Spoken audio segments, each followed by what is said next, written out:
Assalomu alaykum. Bugun fiziologiya fanidan moddalar almashinuvi fiziologiyasi to'g'risida o'z ma'lumotlarimni ulashga harakat qilaman.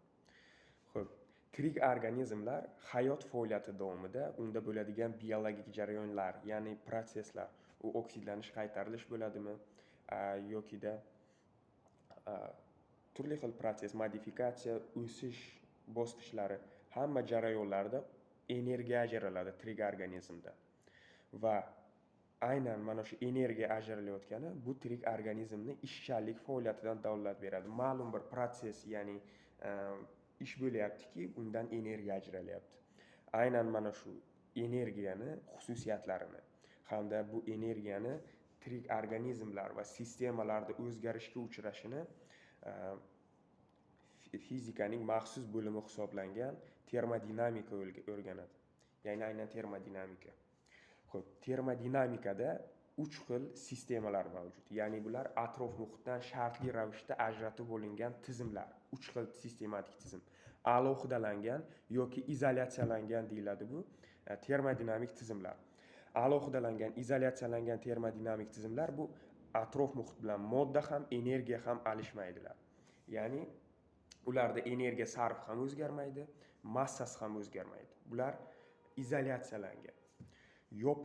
Yopiq termodinamik tizimlar, bular energiya almashadi atrof muhit bilan, lekin modda almashmaydi. Ana shuning uchun ham ularning massasi o'zgarmas konstantada, energiya sarfi bo'lsa almashib turadi.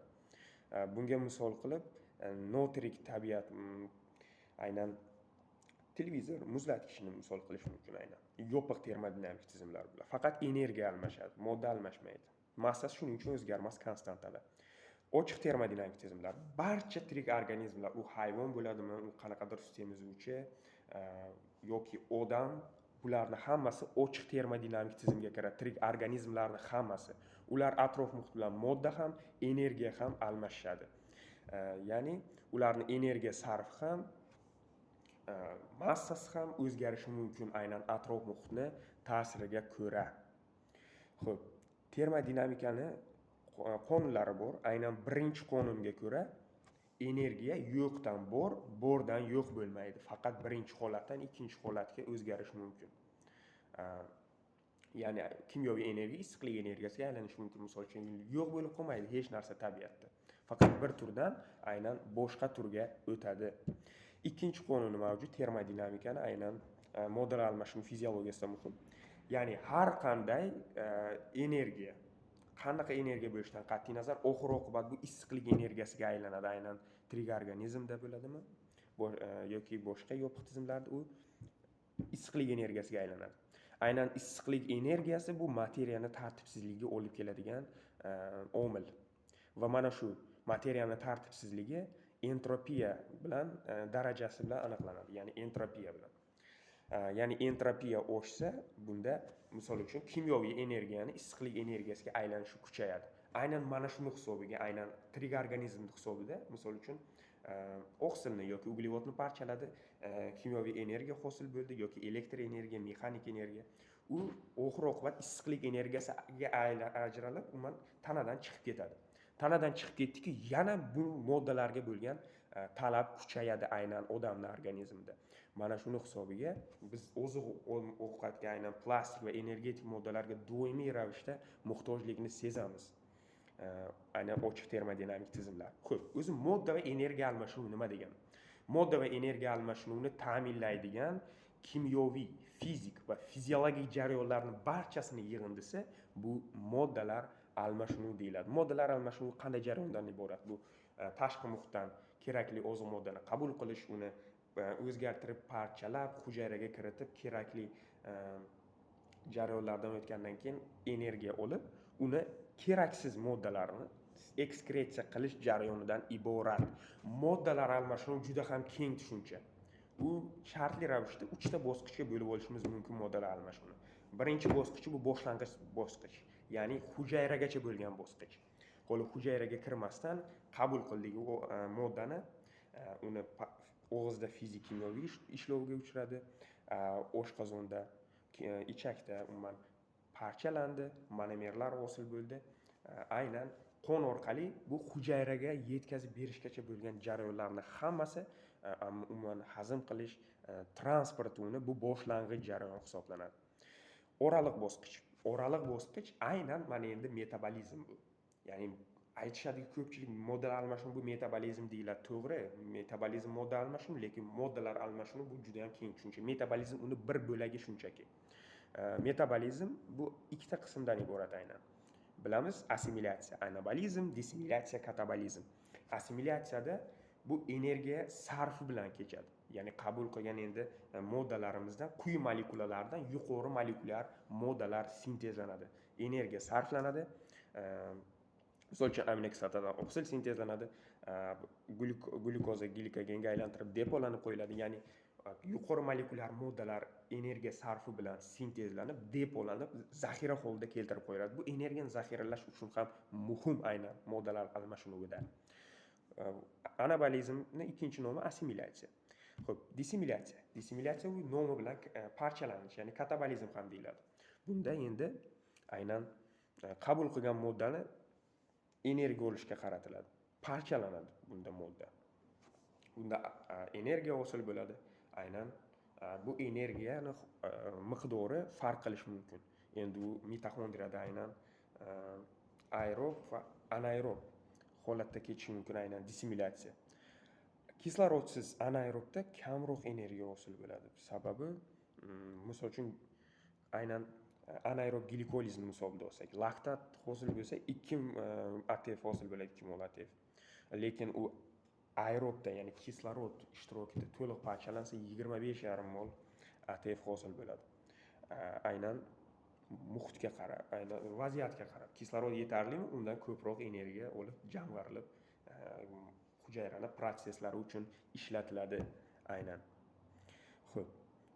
Endi modda almashinuvini biz bilamiz, biokimyoda ham o'rganamiz, fiziologiyada ham. Biokimyoda moddalar almashinuvini o'rganishni maqsadi aynan kimyoviy muvozanat dinamikasi uchun aynan. Undagi reaksiyalar muvozanat dinamikasini o'rganish uchun biokimyoda o'rganamiz bosqichlarini, moddalarni. Fiziologiyada aynan moddalar almashinuvini o'rganishdan asosiy ko'zlangan maqsad bu umumiy modda va energiya almashinuvida energiya sarfini bilish. Aynan har bir individ organizmda qancha energiya sarflayapti, hosil bo'lyapti, sarflayapti va bu energiyani doimiy ravishda o'rnini qanday normada qoplash mumkin?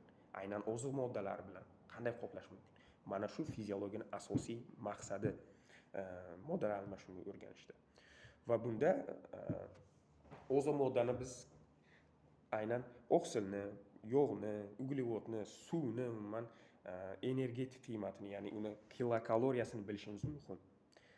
Qancha energiya beradi u metabolizm natijasida aynan.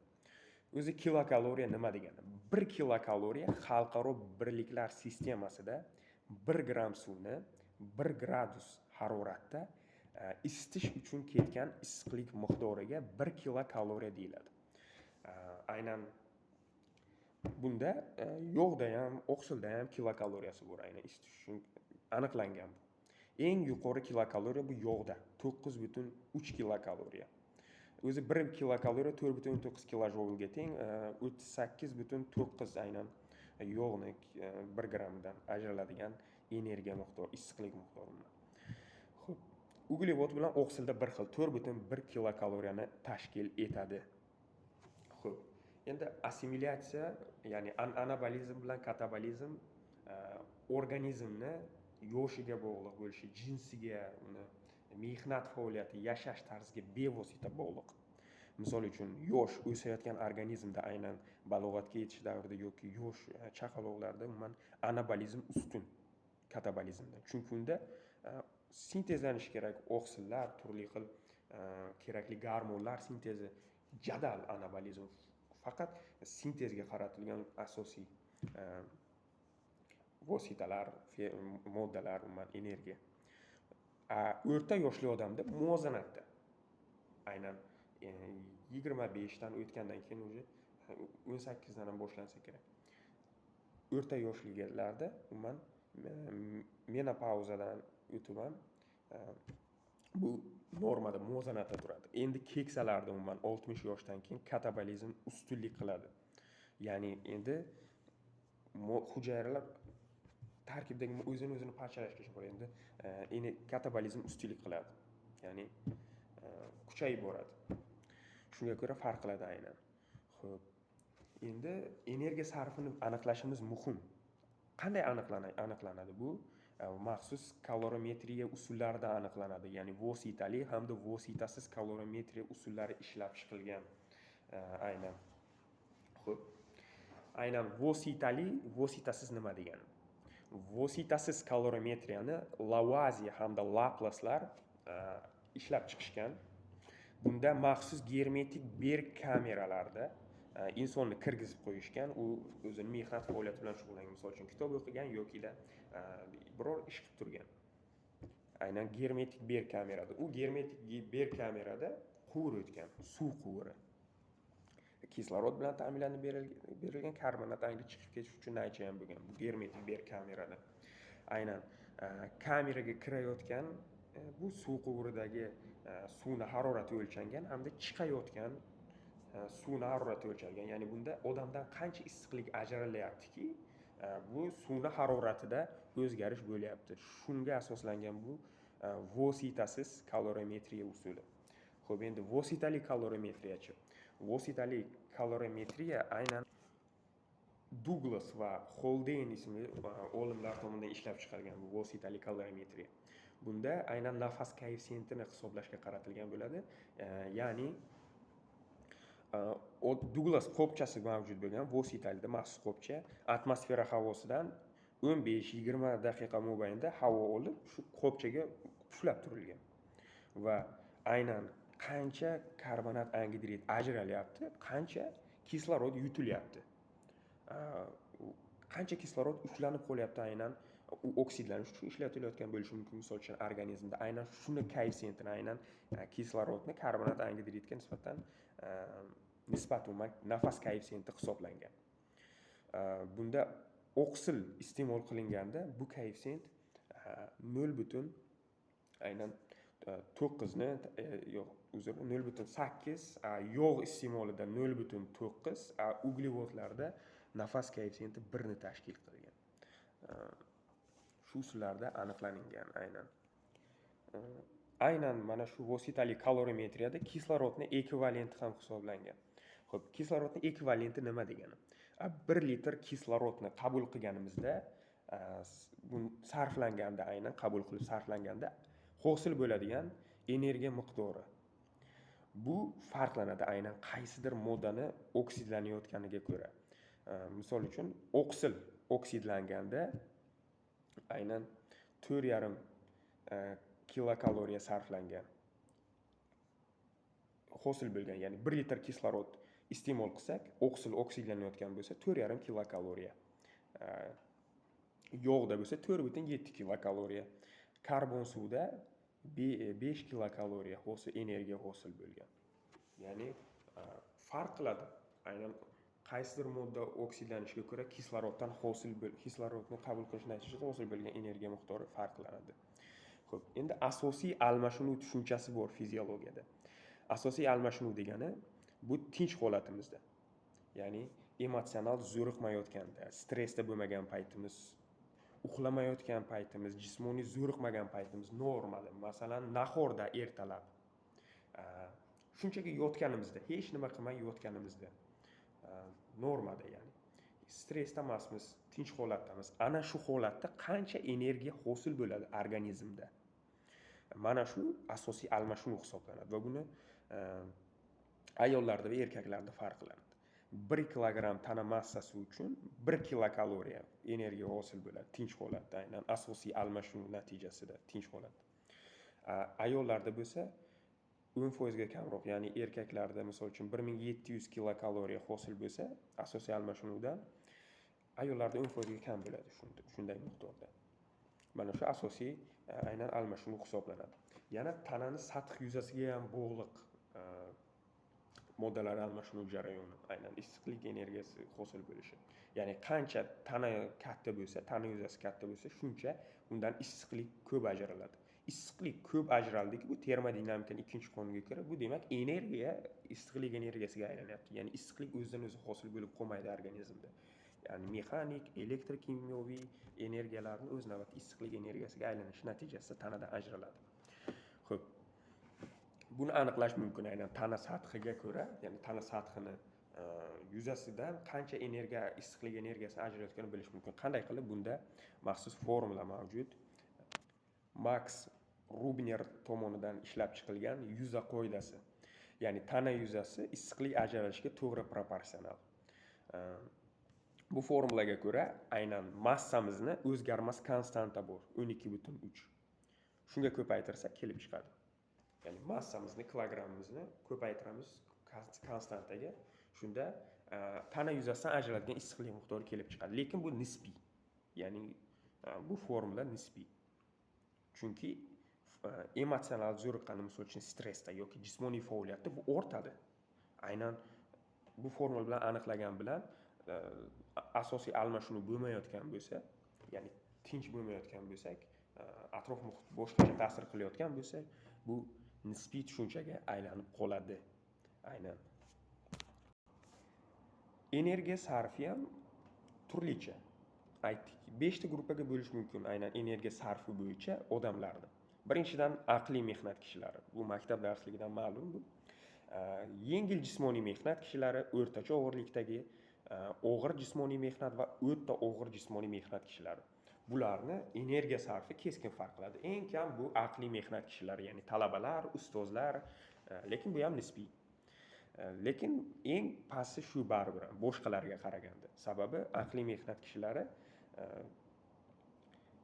2000-2400 kilokaloriya kun davomida energiya sarflashi mumkin. Kuchli zo'riqsa ham 2-3% dan oshmaydi aynan energiya sarfi. Lekin aynan bu davomli bo'lsa-chi, agar emotsional zo'riqish davomli bo'lib ketsa, stressda doimiy ta'sirlanib ketsa, bu 11-19% gacha ortib ketishi mumkin kuchli emotsional zo'riqish natijasida. Lekin miyani bor kuchi bilan zo'riqtirib ishlatsa ham 3% gacha u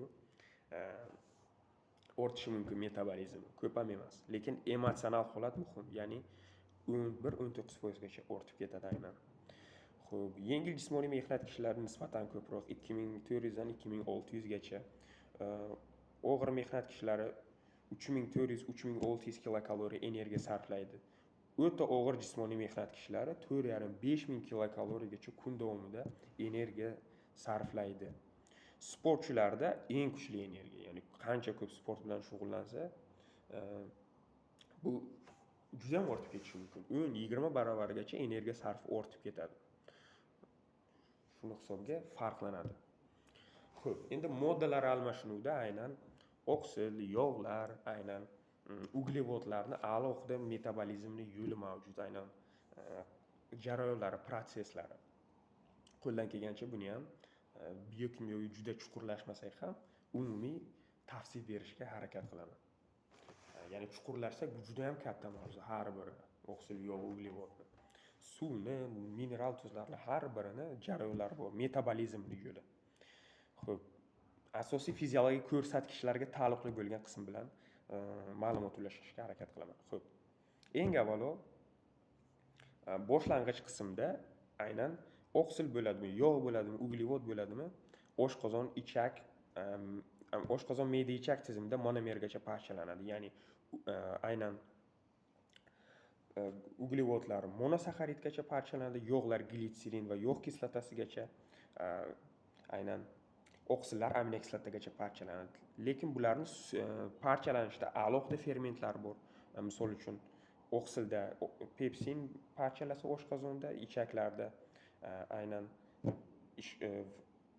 alfa amilazalar mavjud, me'dadan tushadigan tripsin, hemotripsinogen, prokarboksipeptidaza, elastaza fermentlari bor. Yog'larda bo'lsa lipaza, ishqoriy fosfataza fermentlari. Shular yordamida aynan uglevodlar maltaza, saxaraza, laktaza, turli xil fermentlar yordamida parchalanadi aynan ovqat hazm qilish sistemasida. Bularni har birini so'rilishi alohida tizim hisoblanadi. Xo'p, misol uchun uglevodlar. uglevodlar to'g'ridan to'g'ri qonga so'riladi. Qanday qilib? Maxsus transportyorlar bor, ya'ni glut transportyorlari. Misol uchun glutlarning juda ham ko'p turi, 15 xil turi bor. Juda ham 15 xilga yaqin turi bor. Segalit sodium glyukoza Lenkin transport orqali natriy kaliy ATFaza orqali glyukozani tashiydi. Glut 5 fruktozani tashiydi. Bu introstga so'riladi. Misol uchun bular monomerlarini. Keyin introstdan qonga so'rilishi kerak. Bunda glut 2 qonga tashiydi. Qon orqali u mushakka boradi, jigarga boradi bu uglevodlar. Uglevodlar asosiy energiya manbai. Ularda energiya uchun parchalab aynan metabolizmga ishlatib yuborishi mumkin, aynan mitoxondriyada glikoliz aynan aerob anaerob glikoliz hisobiga energiya hosil qilish mumkin. Agar energiya yetarli bo'lsa, depolab, zaxiralab, assimilyatsiya qilib, umuman glikogenga aylantirib qo'yishi mumkin organizm. Uglevodlar asosiy energiya manbai. Xo'p, yog'larchi? Yog'lar bular bilamiz gidrofob modda. Bular endi limfaga so'rilishi kerak. Bular mitsella hosil qiladi. Ya'ni mitsella o't kislotasi, triatsiy glitseridlardan tashkil topgan, yog' kislotasidan tashkil topgan yirik tuzilma mitsella. U qonga so'rila olmaydi. Mitsella limfaga so'riladi. Limfaga so'rilib, umuman ductus limfaticus orqali, ko'krak limfa yo'li orqali umuman umrovosti venasiga, undan qon orqali tushadi-da, xilomikronga aylanadi. Xilomikron endi maxsus lipoprotein lipazalar yordamida xilomikron parchalanadi. Qaytadan endi yog' kislotalari glitserin birikib, triatsiy glitseridlarni hosil qiladi. Umuman resintez bo'ladi yog'lar. Maglar taglarga, ya'ni monoatsiy glitseridlar triatsiy glitseridlarga qayta resintez bo'ladi. Xo'p, bular jigarga borishi mumkin yoki-da umuman jigarga boradi aynan. Jigarga borib nima bo'ladi? Jigarda endi glikoneogenez bo'lishi mumkin, ya'ni uglevodlar sinteziga jalb etishi mumkin aynan yog'lardan, yoki-da yana zichligi past, yuqori, o'rtacha lipoproteinlar hosil qilib, rezerv holatda tarqatib yuboradi. Aynan katta kichik charviga, buyrakka, yurakka ham saqlab qo'yadi, yog' ko'payib ketsa, depolanib. Organizmga tashiydi hammasini. Xo'p, jigarning o'zida xolesterol sintezi bo'lishi mumkin. Xolesterollar zichligi yuqori lipoproteinlar hisobiga tashlanadi aynan. Yog' kislotalari bilan glitserin bo'lsa, zichligi past lipoproteinlar yordamida tashlanadi aynan. Xo'p, yog'larning ahamiyati nimadan iborat? Organizmda yog'lar eng yuqori energiya manbai. Ham issiqlik manbai, issiqlikni saqlab turadi. Gipoderma hisobiga aynan himoya vazifasini bajaradi. Sochlarda mustahkamlik beradi tuklar uchun, terini mo'ylab turadi. Umuman yog'larni organizmda o'rni beqiyos. Gormonlar, steroidlar sintezida muhim. Barcha sistemalarda, hattoki miyada ham yog' juda ham muhim. Aynan jinsiy sistemada ham muhim. Endokrin sistemada barchasida yog'lar muhim. Xo'p, oqsillar endi parchalanganda bular ham to'rdan to'ra qonga so'riladi. Ya'ni birlamchi va ikkilamchi aktiv transport hisobiga. Birlamchi aktiv transportda bevosita ATF energiyasi sarf hisobida, ikkilamchida bo'lsa qisman elektronlardan, birlamchi aktiv transportdan hosil bo'lgan qisman, ya'ni elektronlar harakati hisobiga so'riladi unda. Ikkilamchi aktiv transportda bevosita ATF sarflanmaydi. Ya'ni birlamchi aktiv transportni energiyasi hisobiga, shuni gradiyenti hisobiga qisman ATF sarfi bilan amalga oshadi unda. Xo'p, bunda ham fermentlar yordamida parchalanadi aminokislotalargacha. Endi bulardan ketokislota, amiak hosil bo'lishi mumkin parchalanishda. Endi ular jigarga tashilib, mochevinaga aylantiriladi. Xo'p. Yana bular o'z tarkibida azot saqlaydi. Chunki ular azot saqlovchi birikmalar oqsillar. Bular azot muvozanatini bilish muhim aynan oqsil iste'molida, ya'ni energiya sarfida. Qanday qilib? Azotning 3 xil balansi bor. Ya'ni azot muvozanati bor, manfiy azot balansi hamda musbat azot balansi. Xo'p, bu nima degani? Bu ham xuddi yoshga bog'liq, uni fiziologik holatiga bog'liq insonni. Xo'p, 7 yoshli odamlarda muvozanatda bo'ladi. Ya'ni qabul qilayotgan oqsilimiz bilan chiqarayotgan amonyak, kreatin, mochevina qilib ekskretsiya qilayotganimiz teng, muvozanatda bo'ladi. Xo'p, manfiy azot balansida qabul qilayotganimizdan ko'ra chiqarayotganimiz ko'proq. Ya'ni ko'payib ketadi. Misol uchun 30 gram normada mochevina chiqarsak, endi 60 gram chiqaryapmiz. Ko'proq ajraladi. Bunday manfiy azot balansi kasal odamlarda aynan kuzatiladi va keksalarda kuzatiladi, patogenezda. Musbat endi chiqarayotganimizdan qabul qilayotganimiz ko'p, tinmasdan bu to'planib boradi, umuman ajratish kam endi. Bunda asosan kasallikdan sog'ayotgan payti aynan tuzalayotgan odamda, assimilyatsiyasi kuchli odamda, yosh bolalarda aynan yosh 1 yoshdan aynan chaqaloqdan tortib 13 yoshgacha bo'lishi mumkin. Musbat azot balansi kuzatiladi. Shunga qarab oksil, yog', uglevodlarni miqdorini, energetik qiymatini bilib, to'g'ri ratsion tuzish muhim. Shu kabi ko'rsatkichlar aynan fiziologiyada muhim. Xo'p. Aynan mana shu azotni miqdoriga qarab, ajralayotgan azot miqdoriga qarab, qancha oksil sarflanayotganini aniqlash mumkin. Ya'ni organizmimizdan 1 gram azot ajralayotgan bo'lsa, bu 6,25 gram oksil parchalanayotganidan dalolat beradi. Ya'ni oksil parchalanmasa azot chiqmaydi. Xo'sh. Shu jarayonlardan iborat aynan metabolizmda qisqacha bo'ldi bu. Xo'p. Endi eng oxirgi bosqichi metabolizmni bu ekskretsiya bosqichi. Ekskretsiyada keraksiz moddalar tashqari muhitga chiqarib yuboriladi. U suv, mochevina, azot saqlovchi moddalar bo'lishi mumkin.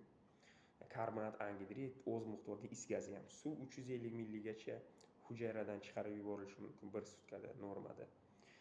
Aynan hujayra hisobida. Xo'p, is gazi 0,7%, karbonat, angidrid 230 milli minutiga. Is gazi ham 0,7% minutiga ajraladi. Mochevina 30 gram kun davomida.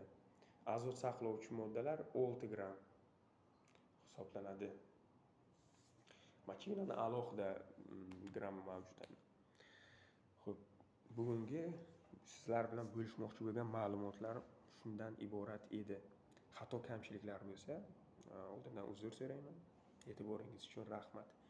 Kelgusi mavzu aynan termoregulyatsiya haqida bo'ladi. Baholi qudrat. Ko'proq ma'lumotlar ulashishga harakat qilaman. Bu ham juda ham qiziq mavzu. Agar sal bo'lsa ham ulashayotgan ma'lumotlarimiz sizga yoqayotgan bo'lsa, shunchaki like bosib qo'ying hamda obuna bo'lishni unutmang. Rahmat.